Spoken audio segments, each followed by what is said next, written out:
A gente vai começar um painel sobre peering remoto, tá? Então, a ideia do painel, a gente vai estar dividindo ela em duas partes, tá? Uma antes do coffee break e outra depois, tá? Então, na primeira parte, a gente vai ter aqui representantes dos 3 principais Internet Exchanges do mundo, tá?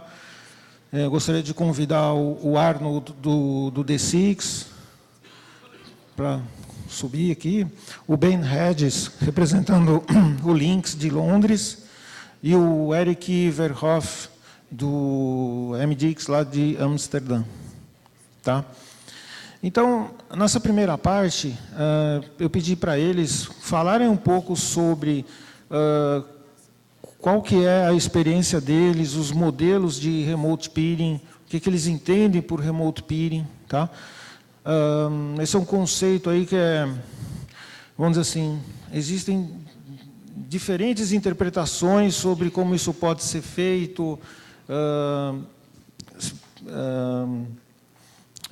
e assim, é muito interessante que os modelos são bastante distintos. Tá?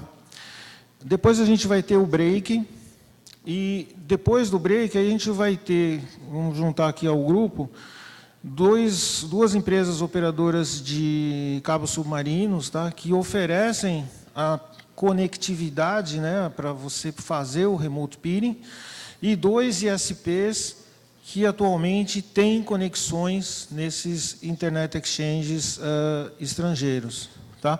Então, eles também vão estar falando sobre quais as vantagens, o que eles estão conseguindo com esse tipo de conexão. Tá? Então, gostaria de começar com o Arnold. Tá? Ok, Arnold? We can start? Yeah. Do I Okay. So yes, what is remote peering? O que é, então, remote peering? Quando a Internet Exchange surgiu, lá no início da década de 90, a maior parte das conexões para a Internet Exchange também realizavam a sua rota pela instalação.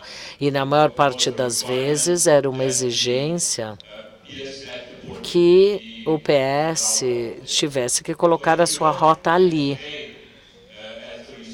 Hoje, de acordo com as publicações de pesquisa, o remote peering são aquelas conexões aonde os participantes não estão naquela instalação ISP, ou eles são os resellers.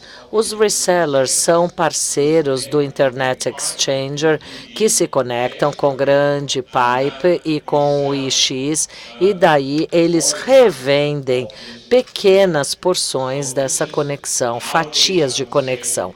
Hoje em dia, eu diria que o termo bem definido de conexão remota, se não estiver dentro dessa instalação IP ou se não vier através do reseller. Ainda é difícil detectar quando trata-se de uma conexão remota. Há muito debate sobre o remote peering, uma vez que há desvantagens e também vantagens para o remote peering. E talvez o Van possa nos contar um pouquinho mais a este respeito. Agradeço. Então, tem o cara técnico, né, e o cara comercial. Talvez tenhamos pontos diferentes, mas vamos lá. O remote peering, para mim, eu não gosto desse termo, sabe? Peering é peering. O que a gente está falando aqui é como se conectar com o Internet Exchange. Como o Arnold já disse, desde que o IX existe, e ela existe apenas porque houve o envolvimento do peering, que daí levou ao surgimento do remote peering. Não está no mesmo endereço, mas não, você não necessariamente precisa estar a milhares de quilômetros de distância, não, você pode estar no escritório do lado. lado. Agora a pergunta é, o que realmente determina a conexão remota? É algo que apenas faz essa conexão através de fibras, de um data center ou de redes óticas? Isso também conta como remote peering, como um peering de conectividade? Como muitos dos exchangers partiram para soluções ótimas, expandindo as suas localizações, há localizações em que talvez não tenha aquele switch formal, mas eles são os IX, e não há um switch naquele endereço, naquele lugar físico, e ele acaba sendo remote peering. Olha, se a gente fosse traçar uma linha no que é remoto e o que não é, a gente diria sim, é remoto. Agora, sem o switch é remoto? Enfim, não faz nenhuma diferença em termos de qualidade. Em muitas instâncias é até muito melhor para as pessoas, como o Arnold já disse. De fato, nós notamos que recebemos muito mais peerings fora do Reino Unido, da onde a maior parte dos peerings vem, Ásia, África, América do Sul. Como vimos ontem na apresentação da telegeografia, o custo de chegar até lá é muito alto, mas ainda assim pode ser mais barato do que fazer aquele trânsito intercontinental ou local. Há muito remote peering da África em Londres, porque é mais barato para eles fazerem o BGP deles em Londres do que na África. Nós esperamos, como uma organização sem fins lucrativos, nós esperamos que isso mude e estamos vendo essa mudança conforme a África começa a criar a sua própria, o ETT começa a participar de países em que não participaram ainda e começar a ter uma intervenção mais local. Nós três nós gostamos da coisa do peering, mas a nossa ideia intencional foi manter o tráfego local, e não é isso que fazemos hoje em dia. E há um papel para isso, e há um papel para peering também. Eu concordo com o Ben, e eu acho que especialmente para o Internet Exchange, para o Remote Peering, essa é uma grande questão. Se vocês virem os novos clientes que se conectaram no Internet Exchanger nos últimos 3 a 4 anos, em torno de 70% desses novos clientes não estão conectados diretamente em Amsterdã, eles fazem parte do programa e eles se conectam remotamente através de transportes. E essas conexões, no início, elas eram mais de centros de dados de vizinhos, eles vinham de Frankfurt, de Londres, mas agora o Remote Peering, ele vem da Ásia, ele vem dos Estados Unidos, ele vem da Rússia, até mesmo algumas redes do Brasil conectadas a M6 agora, e eles usam o Remote Peering para essa conexão, para conseguir ter a conectividade, certo? Então, é muito interessante ver como esse ano, por exemplo, 10, 11 clientes brasileiros que estão na plataforma M6. É uma grande questão para nós e continua crescendo e esperamos que haja diferentes modelos também. Eu gostaria de ouvir um pouquinho mais também como a opinião de vocês. Você disse que 70% dos seus participantes trabalham em remoto. Para nós é completamente diferente, 1/3. É uma proporção, né, decente, mas só 1/3. Então,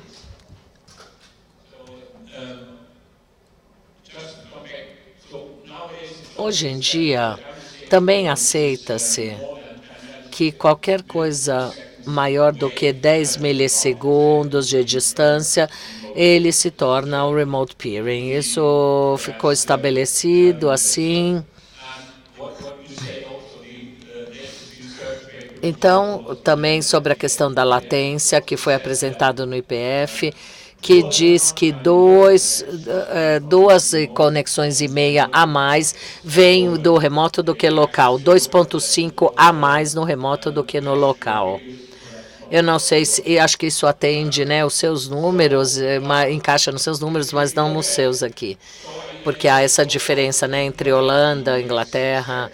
Eu não tenho os números exatos aqui, Mas eu acho que nós temos um mercado saturado quando falamos de redes da Alemanha e da Europa, e agora estamos entrando em redes não europeias, redes que estão mais distantes.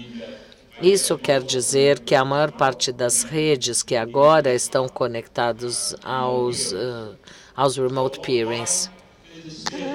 E por que ainda é interessante saber? Você diz que o peering ele tem a ver com a conexão e a interconexão, sem dúvida, mas também precisamos entender quais são os tipos de redes ou quais são os participantes conectados ao INX.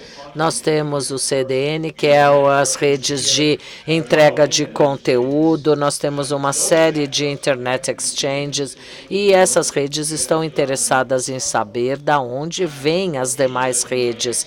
E o que nós do IX podemos fazer é dizer a esses participantes se trata-se de uma conexão local ou se é uma remota. E o IX, Internet Exchange, deve fazer o que for possível para tornar as escolhas dos participantes a escolha ótima. Isso também quer dizer que devemos fazer tudo para dar a eles números do tipo qual distante estão as redes, sejam elas remotas, sejam elas locais, seja essa uma conexão estável ou não, e assim por diante. Porque quanto mais informação nós dermos aos nossos participantes, melhor eles farão as suas escolhas de rota, certo? Eu concordo. Como princípio geral, as coisas são tão diferentes hoje do que eram há 20 anos atrás, porque tem todo o viés, não é, dos vendedores e tal, o peering, o regime bilateral, os dados que você tem te ajudam nessa melhor tomada de decisão. E se a decisão é apropriada ou não. Nós, membros, preferimos ter os nossos próprios dados e compartilhar os desejos deles. Como uma organização de membros, nós configuramos acesso, né? Damos esse acesso entre os nossos membros e a gente não libera os dados deles para nenhum outro membro, mas nós temos realmente membros muito ativos aí. Mas talvez para... Vocês estavam falando sobre o reseller e não apenas remote peering. Nós temos pessoas trabalhando remote por décadas, certo? Em 2011, lançou-se um programa e em 3 meses todos nós estávamos falando sobre isso nos fóruns e todos tínhamos a mesma demanda para a comunidade de reseller. Nós queríamos encontrar uma melhor maneira de trazer as pessoas para uma única porta, através das VLANs. Mas isso mudou um pouquinho sobre como os XPs são resolvidos. Eles são muito mais comerciais, nunca houve um ambiente em que a gente vendia uns com os outros, né, com essa concorrência tanto. Nós sabemos que como uma comunidade de peering, nós necessitamos um dos outros. Nós não vamos conseguir ter cobertura total em um único local. Mas por outro lado, muitos acham, não, eu vou vender uma única conexão, eu vou levar esse cliente para Amsterdã, Frankfurt, Londres, enfim. Eles tentam, sabe, jogar mais duro ou mais leve uns com os outros em termos de preço, disponibilidade, e tivemos que aprender de maneira diferente como gerenciar esse canal, configurar essas relações sem sair dos nossos princípios básicos. Somos organizações baseadas em comunidade, somos internet, não pessoa.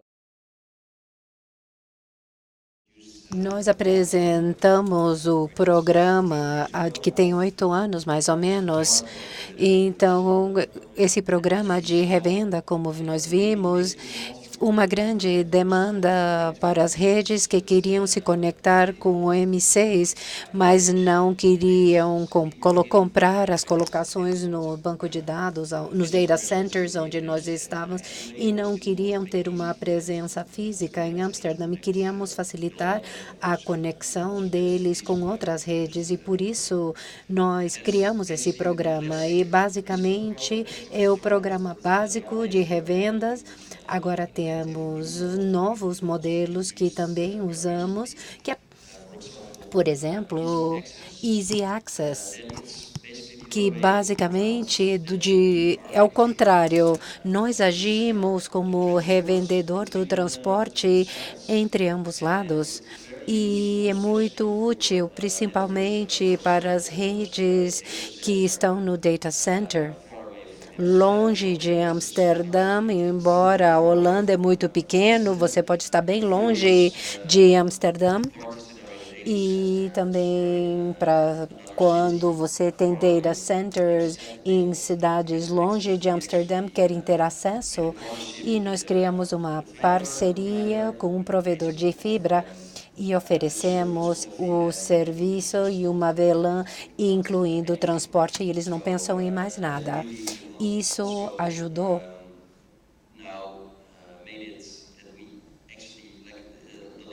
E durante os últimos anos, tínhamos muitos clientes internacionais trabalhando com o M6. E agora temos muitas redes da Holanda participando de M6, porque eles não tinham essa opção fácil para se conectar a M6 antes. Isso significa que agora, pelo menos, vemos três tipos de conexões remotas. O clássico seria praticamente de D0, que seria ponto de Internet Exchange. Temos uma rede de longe, acabou de comprar uma conexão remota e se conectou ao Exchange. Depois chegaram os revendedores clássicos que nos ajudaram a conectar mais redes. O problema talvez seja que para alguns dos clientes a marca não era muito visível como era para a conexão direta. Agora, o que vocês fizeram com seu programa de alcance, que fazemos as coisas ao contrário, temos parcerias com operadores para entrar em contato diretamente com os clientes e ainda ter o contato direto com o cliente e também ter aquele vínculo com o cliente, que é muito melhor nesse caso, né? Então, o Linksys é um pouco diferente no nosso modus operandi do alcance, principalmente como uma organização de membros.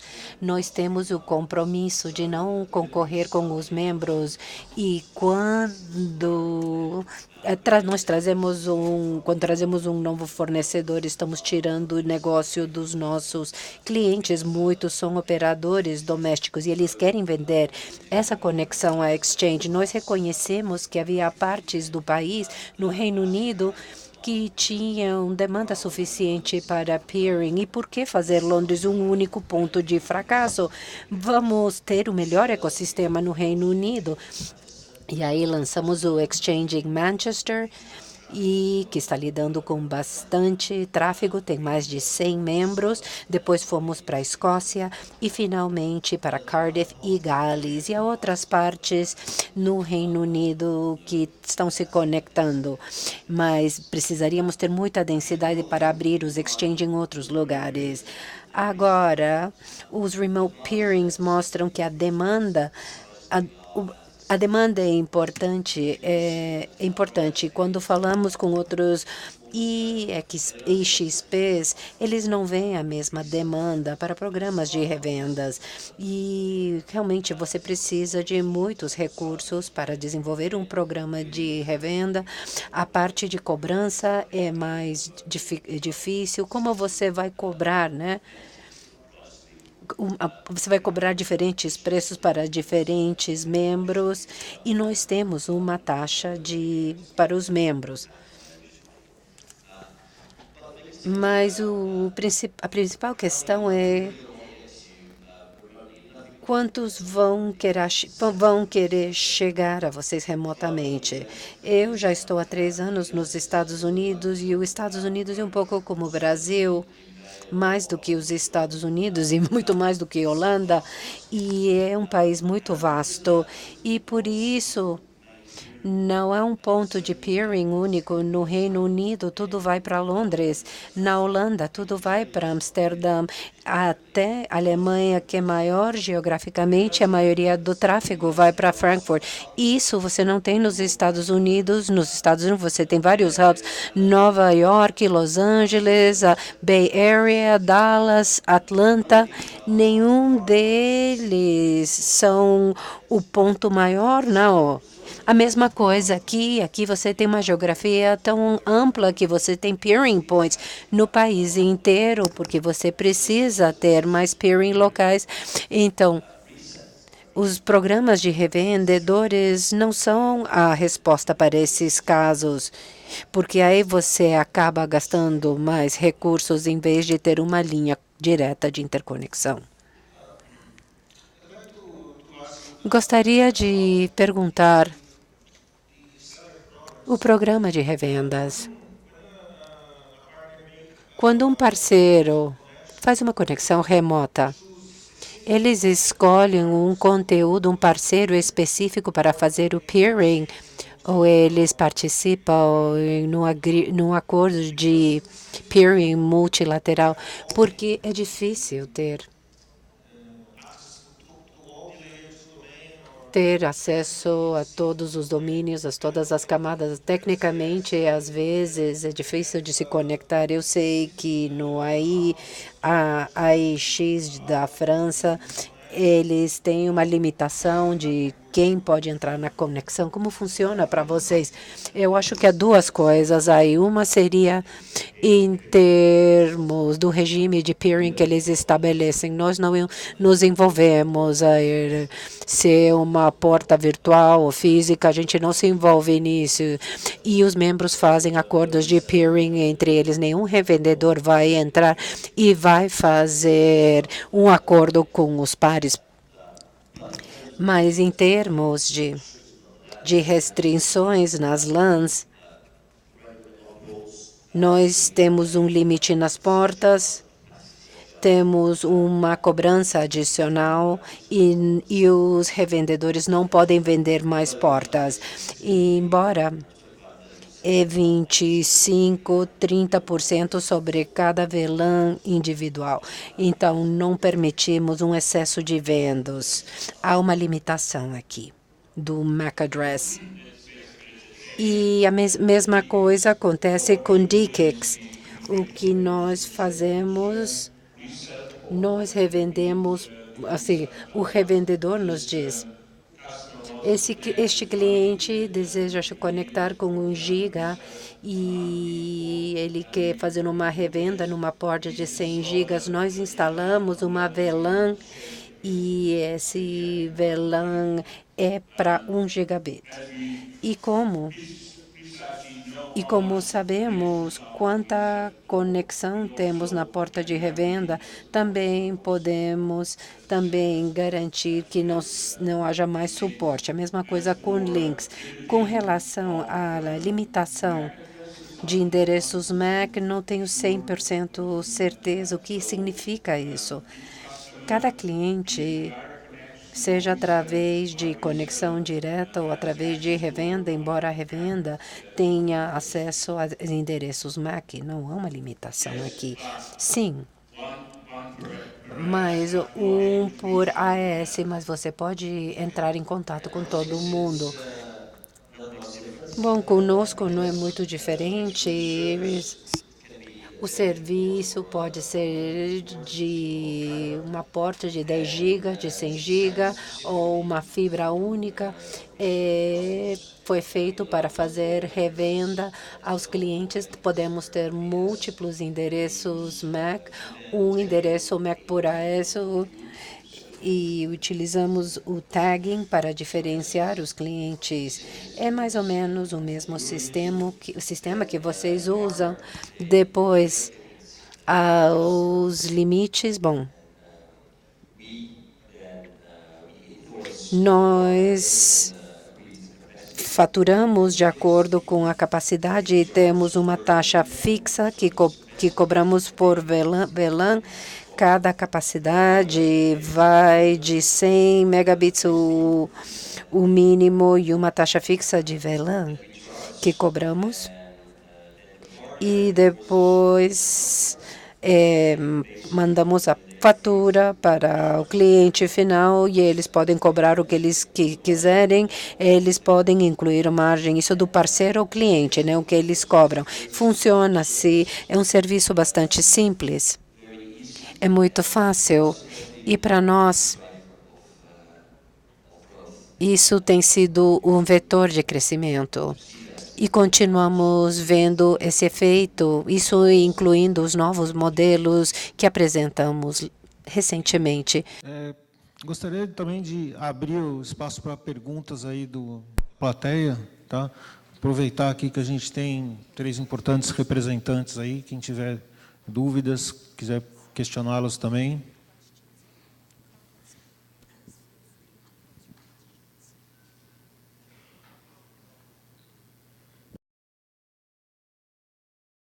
Bom dia, sou Fernando Rejane. Nós vimos um movimento recentemente no Brasil.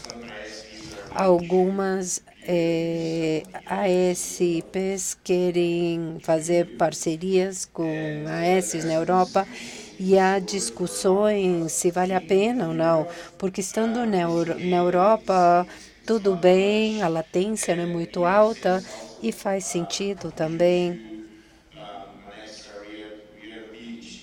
pela confiabilidade, você pode estar em links no Amsterdã e ter uma redundância lá.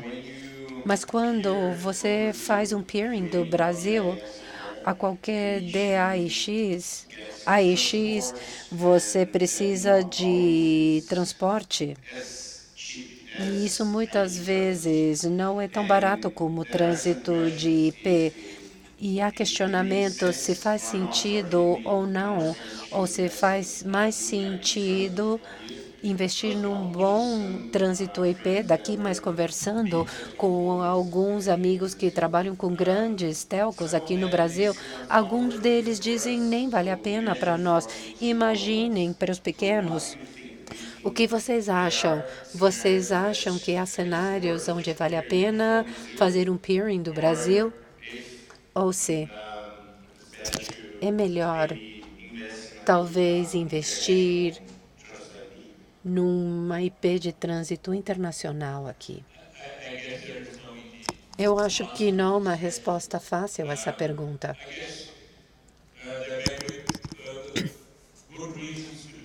Talvez haja bons motivos para fazer ambos. Depende do que você procura.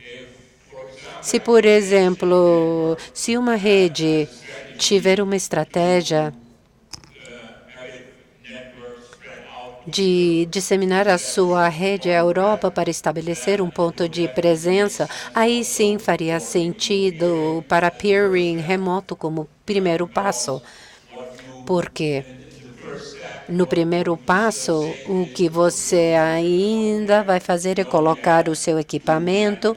Você somente precisa operar capacidade a Frankfurt, Amsterdã, Londres, e daí você vai começar a implementar o plano.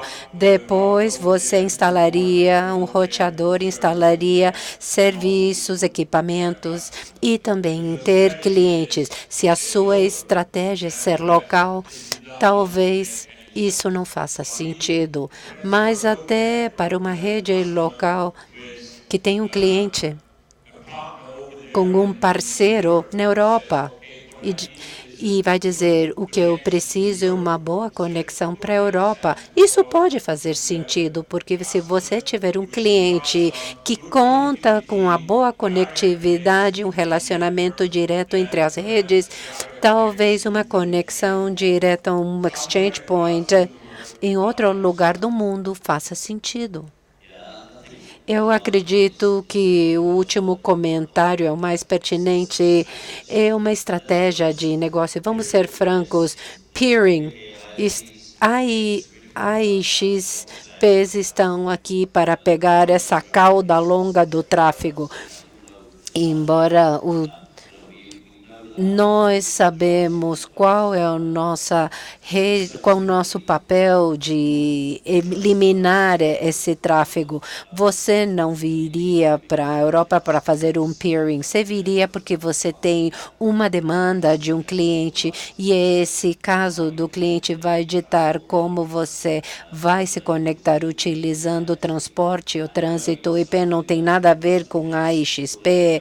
E aí você vai pensar, vamos nos conectar com a AIX ou não. Tudo vai depender do cliente. Quando falamos do caso de cliente, eu gostaria de saber de alguém do público que tem uma rede e estão fazendo peering remote à Europa, porque isso está crescendo. Há muitas redes do Brasil entrando na Europa para fazer o peering remoto. Por que vocês fazem isso? Qual é o caso de negócios? Eu gostaria de saber. Será que alguém poderia me explicar? As redes brasileiras que vêm a nosco, eles se conectam a baixa capacidade, 100 megabits, 150 até 1000. Eles utilizam uma operadora.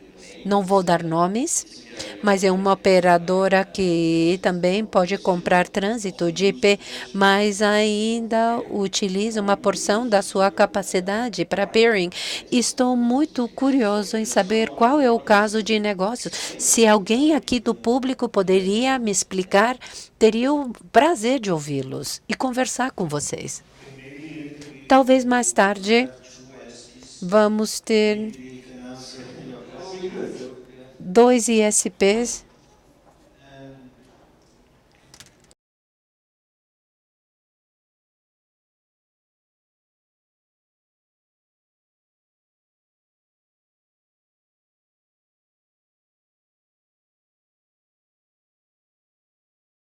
Que interessante é a definição de peering remoto. Como Arnold disse, vai depender muito da latência. E aqui no Brasil fazemos muito peering remoto, baseado na latência, somente a latência. Em termos,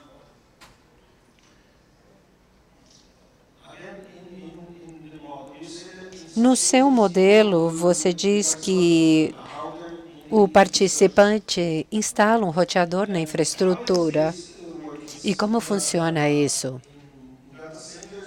Isso funciona em data centers, onde vocês têm presença ou DIX estão envolvidos. Como funciona esse modelo?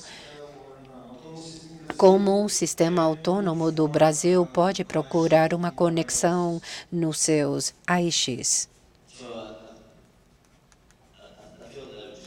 Eu acho que há 2 partes da pergunta. Eu vou responder a primeira parte. E eu estava falando antes sobre você tantos mais LANs de peering no Brasil, mas se eles ainda entram remotamente, o que o programa de revendedores nos ajuda a fazer é gerenciar melhor os nossos switches. Porque a tecnologia avança e se precisamos encher um roteador com placas de LAN é muito caro pela densidade do nosso equipamento. E quando temos os revendedores trazer essa baixa capacidade. Nós não fazemos isso em Londres, mas os outros exchanges de Londres estão tentando fazer isso. Eles trabalham com portas parciais para ter novos membros. E como facilitamos a entrada das pessoas de forma remota? Vai depender.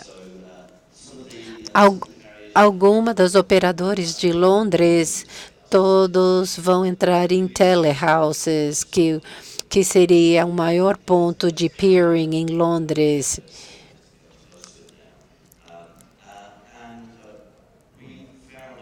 E, ao longo do tempo, descobrimos que todos os nossos membros, remotos ou não, tinham problemas para passar por sobre toda a burocracia, principalmente se você é um internacional. E agora temos um arranjo com eles e nós temos um espaço e nós revendemos aos nossos membros. Os revendedores nos utilizam como um só lugar. Se eles querem, por exemplo, instalar um roteador e querem fazer, por exemplo, uma conexão com as instalações, mas telehouse é o lugar onde todo mundo, onde temos o maior número de conexões. Quando começamos em 95 em Dixon, a abordagem era não de vender uma conexão ao público do switching, mas também queríamos oferecer colocação ao equipamento dos nossos membros. E quando iniciamos, não havia um preço único para uma conexão, até 2 conexões, ou até um espaço total de rack. Ao longo do tempo, mudamos o nosso modelo de pagamento e já não vendemos espaço em rack nem espaço em colocação, mas temos muitos clientes de colocação. Ajudamos os clientes que querem ser colocados em um dos nossos principais sites. E nós não vendemos colocation e espaço em rack, mas talvez seja uma coisa que vamos analisar, principalmente se for de fácil acesso, com esse acesso fácil e os novos produtos que estamos oferecendo, porque queremos facilitar a vida dos clientes na hora da conexão. Isso ainda não existe, mas estamos pensando em diferentes modelos, porque queremos facilitar as coisas. E para as empresas, vocês não querem que eles estejam aprendendo como funciona o BTP. Você quer simplesmente facilitar a vida das empresas para que eles tenham o serviço, a conectividade e sem se preocupar com as questões técnicas. Estamos vendo novas formas de desenvolver serviços que se encaixam com esse perfil. Obrigado. Vamos fazer um break, tá? Agora vamos ter o coffee break e a gente retorna às 11 horas, tá? E aí a gente vai ter a participação dos operadores de cabo submarino e os ISPs.